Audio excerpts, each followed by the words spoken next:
So ನೋಡ್ರಿ ನಾವು ಇಲ್ಲಿ ಹನುಮಂತರ ಗುಡಿಗೆ ಬಂದೇವಿ ಈಗ.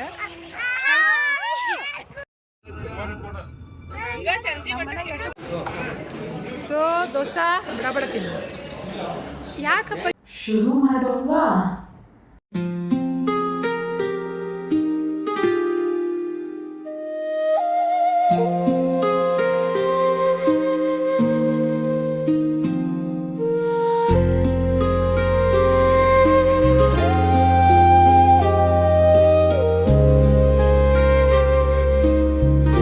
ಹಾಯ್ ಹಲೋ ನಮಸ್ಕಾರ ಎಲ್ಲರಿಗೂ. ಸೊ ಫುಲ್ ಬ್ಯುಸಿ ಅದೇನಿ, ಯಾಕಂತಂದ್ರೆ ಟ್ರಿಪ್ ಪ್ಲ್ಯಾನ್ ಆಗೈತಿ. ಎಲ್ಲಿಗೆ ಏನು ಅಂತ ಹೇಳ್ತಾರಂತ ಬರೀ ಇವತ್ತಿನ ಸ್ಪೆಷಲ್ ಆಗಿ ಹೆಂಗೆ ಹೌದ್ರಿ, ನಾವು ಹೊಂಟೇವಿ ಇವತ್ತು ಟ್ರಿಪ್ಗೆ. ಎಲ್ಲಿಗೆ ಹೊಂಟೇವಿ ಅಂತ ನಾ ಕ್ರಮೇಣ ಹೇಳ್ತೇನೆ, ಸ್ಟಾರ್ಟಿಂಗ್ ಹೇಳಂಗಿಲ್ಲ. ನನಗಂತೂ ಭಾಳ ಖುಷಿ ಆಗೈತಿ, ಯಾಕಂದ್ರೆ ಭಾಳ ದಿನದ ಮೇಲೆ ಹೊಂಟಿದ್ವಿ. ಮಕ್ಕಳಿಗೆ ಒಂದು ವೀಕ್ ಅಷ್ಟು ಆಫ್ ಇರ್ತೀರಿ, ಎಕ್ಸಾಮ್ ಮುಗಿದ್ಮೇಲೆ ಒಂದು ವೀಕ್ ಕೊಟ್ಟಿರ್ತಾರೆ ಅವ್ರಿಗೆ. ಇನ್ನು ಅವ್ರಿಗೆ ಮೇನಾಗ ಹಾಲಿಡೇ ಇರ್ತೈತೆ ಯಾವಾಗ್ಲೂ. ಸೊ ನೋಡ್ರಿ, ಎಲ್ಲ ಪ್ಯಾಕಿಂಗ್ ಇಸ್ ಗೋಯಿಂಗ್ ಆನ್. ಇವ್ರು ಅದಾರ ನೋಡ್ರಿ, ಇವ್ರು ಯಾರು ಗೊತ್ತ್ರಿ? ಇವ್ರು ನಮ್ಮ ಧ್ರುವ ಬೇಬಿ ರೀ. ಇದು ಧ್ರುವ ಬೇಬಿ ಅಲ್ರಿ, ಚೊನು ಮರಿ. ಧ್ರುವ ಅಂತೂ ಭಾಳ ಕಾಡಾಕತ್ತಿದ್ದ ರೀ. ಪ್ಯಾಕಿಂಗ್ ನಡೆದಿತ್ತು. ನನಗರ ಹಿಂದಿನ ದಿನ ಫಂಕ್ಷನ್ ಮುಗಿಸ್ಕೊಂಡಿದ್ದೆ. ಭಾಳ ಅಂದ್ರೆ ಭಾಳ ಟಯರ್ಡ್ ಆಗಿದ್ದೆ ನಾನು. ಸೊ ನಾನು ಓಡಾಡಿ ಕೆಲಸ ಮಾಡ್ತಿದ್ದೆ. ನನ್ನ ಮಗ ಹೆಂಗೆ ರೆಡಿಯಾಗಿ ನಿಂತಾನೆ ನೋಡ್ರಿ. ಜೊತೆ ನನ್ನ ಮಗ ನೋಡ್ರಿ ಹೆಂಗೆ ರೆಡಿ ಆಗ್ಯಾನ. ಹಂಗೆ ಹಿಂಗೆ ಮುಗಿಸ್ಕೊಂಡು ಎಲ್ಲ ರೆಡಿ ಮಾಡ್ಕೊಂಡು 12:30 ಅಂದ್ರೆ ನಾವು ಬಿಟ್ವಿ ರೀ ನಮ್ಮ ಊರಿಂದ. ಸೊ ಯಾರ್ಯಾರು ಹೊಂಟೇವಿ, ಎಲ್ಲಿಗೆ ಹೊಂಟೇವಿ ಅನ್ನೋದು ಮಾತ್ರ ಸ್ವಲ್ಪ ಸಸ್ಪೆನ್ಸ್. ರಜಾ ಬಿಡ್ತಂದ್ರೆ ಮಕ್ಕಳಿಗೆ ಒಂದೇ ಖುಷಿ ರೀ, ಎಲ್ಲರೂ ಹೊರಗಡೆ ಹೋಗ್ತೀವಿ ಈ ಸಾರಿ ಅಂತೇಳಿ. ಮೊದಲು ಎಲ್ಲ ನಮ್ಮನ್ನ ಹಿಂಗೆ ಕರ್ಕೊಂಡು ಹೋಗ್ತಿದ್ರೆ ಅಜ್ಜಿ ಊರಿಗೆ ಹೋಗಿದ್ವಿ. ಈ ಸಾರಿ ಅಜ್ಜಿ ಊರಿಗೆ ಹೋಗ್ಬೇಕಾಗಿತ್ತು ರೀ, ಬಟ್ ನಮ್ಮ ಮಮ್ಮಿ ಗಂತಿ ಹಾಕ್ಯಾರ, ಅವ್ರು ಫುಲ್ ಬ್ಯೂಸಿ. ಹೀಗಾಗಿ ಗೊತ್ತಾತ್ರಿ ನಿಮ್ಗೆ ಯಾರ್ಯಾರು ಹೊಂಟೇವು ಅಂತೇಳಿ. ಕಂಡ್ರಲ್ಲ Sinchu mummy. So definitely we are going together this time. ನಿಜ ಹೇಳಬೇಕು ಅಂದರೆ this is our first family trip ನೋಡ್ರಿ. ಔಟಿಂಗ್ ಹೋಗಿದ್ವಿ ನಾವು ಬೆಳಗಾವಿಗೆ ಒಂದ್ಸರಿ ಶಾಪಿಂಗ್ ಅಂಥೇಳಿ. ಒಟ್ಟು ಹೋಗಿಲ್ರಿ ನಾವು ಈ ರೀತಿಯಾಗಿ ಎಲ್ಲರೂ ಕೂಡಿ. ಮಕ್ಳಿಗೂ ಒಂದು ಚಲೋ ಕಂಪ್ನಿ ಸಿಗ್ತೈತಿ. ನಾವಂತರೂ ಫ್ರೆಂಡ್ಸ್ ಅದೇವಿ. ಸೊ ಹೀಗಾಗಿ ಖುಷಿ ಅನ್ಸಾಕತ್ತಿತ್ತು. ಧ್ರುವ ಯಾರ್ದದ ಎಲ್ಲುಂಟೆ ಇನ್ನೇನಿಲ್ಲ, ಹೊಳಿ ಬರಂಗಿಲ್ಲ. ಎಲ್ಲ ಮುಗೀತು, ಬಿಟ್ಟೇವಿ ಅಂತೇಳಿ ಹೊಳಿ ಬರೋಂಗಿಲ್ಲ ಅಂತ ಅಂದ್ಕೊಂಡೇವಿ. ಬಟ್ ಫೋನ್ ಬಿಟ್ಟು ಬಂದುಬಿಟ್ಟಿದ್ನಿ ರೀ. ಮತ್ತೆ ವಾಪಸ್ ಹೋದ್ವಿ. ಸೊ ವಾಪಸ್ ಹೋಗಿ ಸ್ಪಂದು ಫೋನ್ ತಂದು ಕೊಟ್ಲ. ಅಲ್ಲಿಂದ ಮತ್ತೆ ನಮ್ಮ ಜರ್ನಿ ಸ್ಟಾರ್ಟ್ ಆಯ್ತು. ಆಲ್ಮೋಸ್ಟ್ 1 o'clock ಆಗಿತ್ತು. ನಾವು 12 ಅಥವಾ 11:30 ಅದು ಬಿಡಬೇಕಾಗಿತ್ತು, ಬಟ್ ಲೇಟ್ ಆಗಿತ್ತು ನಾವು ಬಿಡುವಾಗ. ಹಿಂಗೆ ಅಲ್ರಿ, ಎಲ್ಲ ಪ್ಯಾಕ್ ಮಾಡ್ಕೊಂಡು ಬಿಡಬೇಕಾದ್ರೆ 2 ದಿನ ಹೊಂಟೀವಿ ಅಂದರೆ ಮನೆ ಅಂತೂ ಫುಲ್ ಕ್ಲೀನ್ ಮಾಡಿಟ್ಟ ಹೋಗ್ಬೇಕ್ರಿ. ಬಂದಮೇಲೆ ನಮ್ಗೆ ಸುಸ್ತಾಗಬಾರ್ದಲ್ಲ, ಅದ್ರ ಸಲುವಾಗಿ.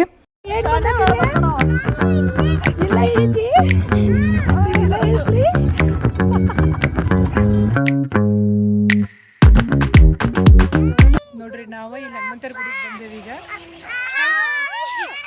ಫಸ್ಟ್ ಸ್ಟಾಪ್ ಆಗಿದ್ದ ಮಮ್ಮಿಗಟ್ಟಿ ಕ್ರಾಸಿಗೆ ಹನುಮಪ್ಪಗೆ ನಮಸ್ಕಾರ ಮಾಡಿ ಎಲ್ಲರೂ ಕುಕ್ಮಾದು ಹಚ್ಕೊಂಡು ಭಕ್ತಿಯಿಂದ ಎಲ್ಲರೂ ಬೇಡ್ಕೊಂಡು ಆರಾಮಾಗಿ ಅಲ್ಲಿಂದ ಬಿಟ್ವಿ. ಸ್ವಲ್ಪ ಸ್ನ್ಯಾಕ್ಸ್ ತೊಗೊಂಡ್ವಿ.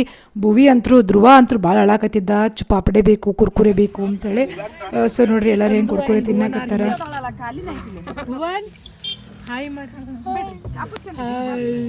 ಸಿಂಚು ಮತ್ತು ಭುವಿ ಜಗಳ ಮಾಡಿ ಸ್ಪಂದೂನ ಹಿಂದೆ ಕುಂದರ್ಸ್ಬಿಟ್ಟಾರ್ರಿ. ಅಲ್ಲಿಂದ ನಾವು ನೆಕ್ಸ್ಟ್ ಸ್ಟಾಪ್ ಕಲ್ಗಟ್ಗಿಗೆ. ಈಗ ಕಲ್ಗಟ್ಗಿ ಒಳಗದ ನಾವು ನೋಡ್ರಿ. ಸ್ಪಂದು ಚಲೋ ಅದಾವ ಇದಕ್ಕೆ ಪೇರುವಣ್ಣ ಕಲ್ಗಟ್ಟಿಗೆ ಚಲೋ ಐತಿ. ಕಲ್ಗಟ್ಟಿ ಅಂದ್ಕೊಳ್ಳೆ ನೆನಪಾತ್ರಿ. ಮೊನ್ನೆ ಮಳೆಯಾಗಿ ಫುಲ್ ಅಲ್ಲಿ ಆನಿಕಲ್ ಬಿದ್ದಿದ್ದು ಅಂತ ಅದ್ರದ ನೆನಪು ಮಾಡ್ಕೊತ ಪೇರು ಹಣ್ಣು ತಿಂದ್ವಿ. ನನ್ನ ಫ್ರೆಂಡ್ ಊರಿಗೆ ಕಲ್ಗಟ್ಟಿ ನಾವು ಪದೇ ಪದೇ ಬರ್ತಿದ್ವಿ. ಅದನ್ನೇ ನೆನಪು ಮಾಡ್ಕೊತ ಹೇಳ್ಕೊತ ಹೊಂಟಿದ್ವಿ ನಾವು ನೆಕ್ಸ್ಟ್.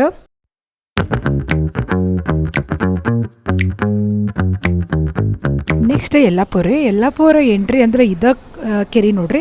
ನಾನಂತೂ ಪ್ರತಿ ಸರಿ ಯಲ್ಲಾಪುರ ಬಂತು ಅಂತ ಗುರ್ತು ಹಿಡಿದೆ ಈ ಕೆರೆ ಮೇಲೆ. ಇದ್ರೆ ಕಮಲದ ಹೂ ಭಾಳ ಇರ್ತಾವ್ರಿ. ಅದನ್ನು ನಾನು ಸಿಂಚೋರ್ ಮಮ್ಮಿಗೆಲ್ಲ ಹೇಳ್ಕೊತಾನೆ ಹೊಂಟಿದ್ದೆ. ಅಷ್ಟೊತ್ತಿಗೆ ಅಂತಂದ್ರೆ ನನ್ನ ಫೇವ್ರೇಟ್ ಹೋಟೆಲ್ ಬಂತ. ಯಾವ್ದು ಹೇಳ್ರಿ?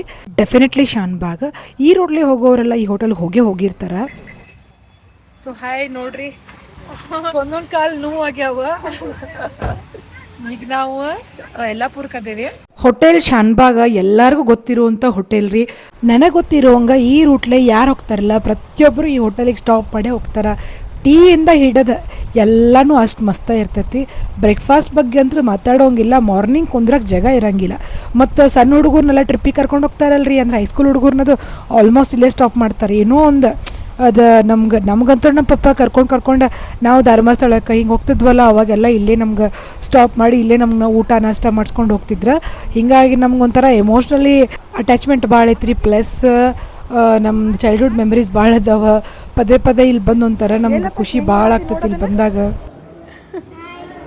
ಅಲ್ಲಿ ಏನೈತಪ್ಪಾಜಿ? ನನ್ನ ಮಗ ನೋಡ್ರಿ ದೋಸಾದಾಗಿಂದ ಹೆಂಗೆ ನೋಡಕತ್ತಾನ. ಧ್ರುವ ನಂಗಂತೂ ಇಲ್ಲಿ ಪ್ರತಿಯೊಂದು ಐಟಮು ಲೈಕ್ ಆಗ್ತೈತಿ. ಬನ್ಸ್ ಆಯ್ತು, ಇಡ್ಲಿ ವಡ ಆಯ್ತು, ಸಾಂಬಾರು ಆಯ್ತು. ಮಾರ್ನಿಂಗ್ ಅಂತೂ ಭಾಳ ಡಚ್ ಇರೈತಿ. ಯೂಶ್ವಲಿ ಈ ದಾರಿ ಮೇಲೆ ಟ್ರಿಪ್ಪಿಗೆ ಹೋಗೋರು ಈ ಹೋಟೆಲಿಗೆ ಬಂದು ಹೋಗಿರ್ತಾರೆ. ಯಾರ್ಯಾರು ನೋಡಿರಿ ಈ ಹೋಟೆಲ್ ಬಗ್ಗೆ ಗೊತ್ತೈತಿ ಪ್ಲೀಸ್ ಕಮೆಂಟ್ ಮಾಡಿರಿ. ನಾಷ್ಟ ಮಾಡ್ಕೊಂಡು ನೆಕ್ಸ್ಟ್ ಹೋಗಿದ್ದೆ ಅಲ್ಲೇ ಶಾಪಿಂಗ್ ಸೆಂಟ್ರಿಗೆ. ಇಲ್ಲೇ ಶಾಪಿಂಗ್ ಮಾಡೋದು ಭಾಳ ಇತ್ತು, ಬಟ್ ನಮ್ಮ ಕಡೆ ಟೈಮ್ ಇರಲಿಲ್ಲ. ಯಾಕಂದ್ರೆ ನಾವು ಆನ್ ಟೈಮ್ ಅಂದ್ರೆ ಅಟ್ಲೀಸ್ಟ್ 6 o'clock ನಾವು ರೀಚ್ ಆಗೋದಿತ್ತು ನಾವು ಹೋಗುಂಟಾರೋಂಥ ಪ್ಲೇಸಿಗೆ. ಹೀಗಾಗಿ ಭಾಳ ಅವಸರ ಮಾಡಿದ್ವಿ. ಬಟ್ ಒಂದೇನೋ ತೊಗೊಳ್ದಿತ್ತು ರೀ, ಏನಂದ್ರೆ ಬ್ರಷ್ ತೊಗೊಳ್ಳೋದಿತ್ತು, ಕಾಲು ತಿಕ್ಕೊಳ್ಳೋದು. ಚಲೋ ಸಿಕ್ಕಿತ್ತು ನಮ್ಗೆ ಲಾಸ್ಟ್ ಟೈಮ್. ಇಲ್ಲಿ ಎಲ್ಲ ಆಯುರ್ವೇದಿಕ್ ಐಟಮ್ಸ್ ಇರ್ತಾವೆ ರೀ, ಸೋಪ್ ಅಂತೂ ಮಸ್ತ್ ಸಿಗ್ತಾವೆ. ನೆಕ್ಸ್ಟ್ ಟೈಮ್ ನೋಡೋಣ ಅಂದ್ಕೊಂಡು ಪಟ ಅಂತೇಳಿ ನಾನು ಬಂದು ಇವೆಲ್ಲ ಹೋಮ್ ಮೇಡ್ ಇರ್ತಾವೆ ರೀ. ಚಾಕ್ಲೇಟ್ಸ್ ಹೋಮ್ ಮೇಡ್ ಇರ್ತಾವೆ. ಪರ್ಟಿಕ್ಯುಲರ್ಲಿ ನಾ ಪರ್ಫ್ಯೂಮ್ ಅದು ತೊಗೊಂಡಿದ್ದೆ ಲಾಸ್ಟ್ ಟೈಮ್ ಇಲ್ಲೇ. ಮಿನಿ ಕಾರ್ ಪರ್ಫ್ಯೂಮ್ ಸಿಗ್ತೈತೆ ರೀ, ಅದು ನಂಗೆ ಭಾಳ ಲೈಕ್ ಆತ. ನನ್ನ ಕಿಚನ್ ಒಳಗೆ ಇಟ್ಟಿರ್ತೇನೆ ನೋಡ್ರಿ, ನಾನು ಸಣ್ಣದೊಂದು ಐತಿ ಕಾರ್ ತೊಗೊಂಡು ಕಿಚನ್ ಒಳಗೆ ಇಟ್ಕೊಂಡೇನಿ. ಧ್ರುವಿ ಮತ್ತು ಸಿಂಚು ಅಂತೂ ಫುಲ್ ಕುಸ್ತಿ ಹಿಡಿದಿದ್ದೆ ರೀ. ಒಂಥರ ಈಗ ಬಿಟ್ವಿ ಯಲ್ಲಾಪುರದಿಂದ, ಸ್ವಲ್ಪ ಲೈಟಾಗಿ ನಾಷ್ಟ ಮಾಡ್ಕೊಂಡ್ವಿ. ಸಿಂಚು ಫುಲ್ ಖುಷಿ ಅದಾಳ, ಯಾಕಂತಂದ್ರೆ ಫುಲ್ ಶಾಪಿಂಗ್ ಹತ್ತು ಅದಕ್ಕೆ. ಧ್ರುವ ಈಗ ಎಲ್ಲ ಹೊಂಟೇವಿ ಹೇಳಿ ನೆಕ್ಸ್ಟ್ ಗೋವಾ. ಸಿಂಚು ಫುಲ್ ಎಕ್ಸೈಟ್ ಆಗ್ಯಾಡ್ರಿ, ಯಾಕಂತಂದ್ರೆ ಆಕಿ ಫುಲ್ ಖುಷಿ ಆಗೈತೆ. ಆಕಿಗೆ ಭಾಳ ಹಿಂಗೆ ಫ್ಯಾಮ್ಲಿ ಫ್ರೆಂಡ್ಸ್ ಭಾಳ ಬೇಕ್ರಿ. ಧ್ರುವನೂ ಹಂಗೆ ಖುಷಿ ಆಗಿದ್ದ. ಧ್ರುವಾಗೇನು ಅಂತಂದ್ರೆ ಸಿಂಚು ಅದಾಳಲ್ಲ ಅನ್ನೋದು ಹ್ಯಾಪಿನೆಸ್. ಅಂಕಲ್ ಬಿಟ್ಟು ಹೋಗೋದ್ರಿ ಮೇಡಮ್? ಅಂಕಲ್ ಬಿಟ್ಟು ಹೋಗ್ತಾರ್ರಿ. ಅವ್ರ್ಯಾರು ಅವ್ರು ಹೊರಗಿದ್ದವ್ರ? ಸೊ ಇನ್ನು ನಾವು 4 ಗಂಟೆಗದು ಬಿಟ್ವಿ ನೋಡ್ರಿ ಯಲ್ಲಾಪುರ. ಸಿಂಚು ಸ್ಪಂದು ಮತ್ತು ಭುವಿ ನೋಡ್ರಿ ಫುಲ್ ಡಿಸ್ಕಷನ್ ಒಳಗದಾರ. ಅವರೆಲ್ಲ ಚಿಂಗಮ್ ತೊಗೊಂಡಿದ್ರೆ, ಸೊ ಅದ್ರಾಗೇನೋ ಸ್ಟಿಕ್ಕರ್ ಕೊಟ್ಟಿದ್ರಂತ, ಅದ್ರ ಬಗ್ಗೆ ಅವ್ರು ನಮ್ಗೆ ಹೇಳಾಕತ್ತಿದ್ರೆ ಮಸ್ತ್ ಅದಾವ್ರಿ ಅಂತೇಳಿ. ಬಟ್ ನಮ್ಮ ಧ್ರುವ ನೋಡಿದ್ರೆ ಅವ್ರು ಕೊಡಂಗಿಲ್ಲ ಅಂಥೇಳಿ ಅವ್ರಿಗೆ ಅಲ್ಲೇ ಮುಚ್ಚಿಡಕ್ಕೆ ಹೇಳ್ಬಿಟ್ಟೆ ನಾನು, ಸುಮ್ಮನೆ ಇಟ್ಟು ಬಿಟ್ರಮ್ಮ ಅಂಥೇಳಿ. ಯಾಕಂದ್ರೆ ನಮ್ಮ ಧ್ರುವ ಅಷ್ಟು ಡೇಂಜರ್ ಅದಾನ್ರಿ, ಸಿಂಚುನು ಅಷ್ಟು ಡೇಂಜರ್ ಅದಾಳ್ರಿ. ಹೀಗಾಗಿ ಅವರಿಬ್ರು ಹಿಂದೆ ಕುಂತಾರೆ ನೋಡ್ರಿ. ಅವರಿಬ್ರಿಗೂ ಏನಪ್ಪ ಅಂದ್ರೆ ಫುಲ್ ಕಾಂಬಿನೇಷನ್ ಮಸ್ತ್ ಆಗೈತಿ. ಈ ಸಿಂಚು ಮತ್ತು ಭುವಿ ಕುಂತಿದ್ರೆ ಬಿಗಿನಿಂಗ್ ಒಳಗೆ, ಬಟ್ ಸಿಂಚು ಮತ್ತು ಭುವಿ ಕೆಟ್ಟ ಜಗಳ ಮಾಡಕತ್ರ, ಹೀಗಾಗಿ ಬ್ಯಾಡ್ ಅಂಥೇಳಿ ಅವ್ರು ಕುಂದಿಸಿದೆ. ಸೊ ನಾವು ಹೊಂಟಿದ್ದು ಈಗ ಎಲ್ಲಿಗೆ ಅಂತ ನಿಮ್ಗೆ ಗೆಸ್ ಮಾಡೋಕೆ ಆಗ್ತಿರ್ಬೋದು, ಬಟ್ ಆದರೂ ಕನ್ಫ್ಯೂಷನ್ ಒಳಗೆ ಇರ್ತೈತಿ ನೋಡಿರಿ. ಇದು ಅನ್ಶಿ ಘಾಟ್ ಅಂತಾರೆ. ಇದು ಪಶ್ಚಿಮ ಘಟ್ಟಗಳ ಸಾಲಿನಲ್ಲಿ ಬರ್ತೈತಿ. ಪಶ್ಚಿಮ ಘಟ್ಟಗಳ ಅಂದ್ರೆ ನಿಮ್ಗೆ ಗೊತ್ತಿರ್ಬೇಕು, ಇಲ್ಲೇ ಗಾಳಿನೂ ಕೂಡ ಮಾತಾಡ್ತೈತಿ ಅಂತ ಹೇಳ್ತಾರೆ.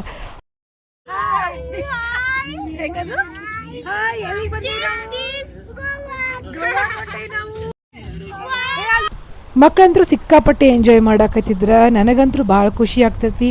ನನಗೇನೋ ವೆಸ್ಟರ್ನ್ ಘಾಟ್ ಅಂದ್ರೆ ಭಾಳ ಇಷ್ಟ ಆಗ್ತೈತೆ ರೀ. ಅಲ್ಲಿ ಇರೋ ಪರಿಸರ, ಅಲ್ಲಿರೋ ವಾತಾವರಣ ನನಗೆ ಅದ್ರ ಬಗ್ಗೆ ಎಕ್ಸ್ಪ್ಲೇನ್ ಮಾಡೋಕ್ಕಾಗಲ್ಲ.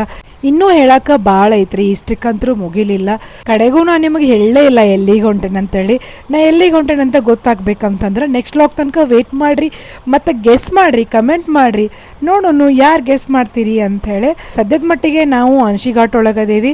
ಸೊ ನಮ್ಗೆ ಇಲ್ಲಿಂದ 2 ಕಡೆ ರೂಟ್ ಬರ್ತಾವೆ. ಯಾವ ರೂಟಿಗೆ ಎಂಟ್ರಿ ಆಗ್ತೇವಂತ ಹೇಳ್ತೇನಂತ. ಈ ಲಾಗ್ ಇಷ್ಟ ಆದರೆ ಲೈಕ್, ಶೇರ್, ಸಬ್ಸ್ಕ್ರೈಬ್ ಮಾಡಿರಿ. ನೆಕ್ಸ್ಟ್ ಲಾಗ್ ಒಳಗೆ ಡೆಫಿನೆಟ್ಲಿ ಭೇಟಿ ಆಗೋಣಂತ ಹೊಸ ಕಂಟೆಂಟ್ ಒಂದಿಗೆ. Stay tuned.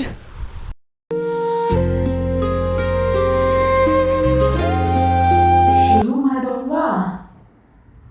ಇವತ್ತಿನ ಸ್ಪೆಷಲ್ ಲಾಗ್ಗೆ ಸ್ವಾಗತ.